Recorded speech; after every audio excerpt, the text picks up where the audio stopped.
case briefs, and so much more. LSData's got what you're looking for. In a landmark 1976 case, Gilliam v. American Broadcasting Companies, the United States Court of Appeals for the Second Circuit defended the artistic and contractual integrity of the British comedy troupe, Monty Python, against ABC Network's unauthorized edits of their programming.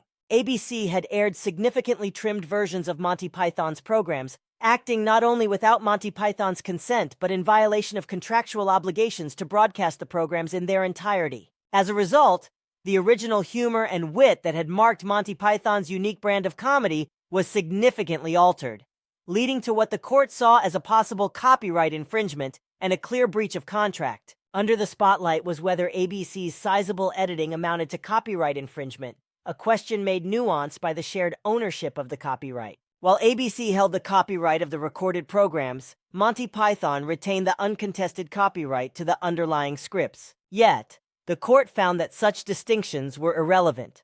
Unauthorized editing of copyrighted work was infringement, regardless of who held the rights to the final recordings. Moreover, Monty Python was found to be within its rights to sue ABC independently for copyright infringement and the mutilation of its work. The court's unwavering defense of the irreverence and integrity of Monty Python's original work has since been key in shaping future discussions around copyright law and the respect for artistic license. This temporary measure aimed to prevent any further harm to the original work until the legalities had been fully settled, reinforcing the broader shift in copyright discussions, where equitable considerations largely began to replace formalistic rule.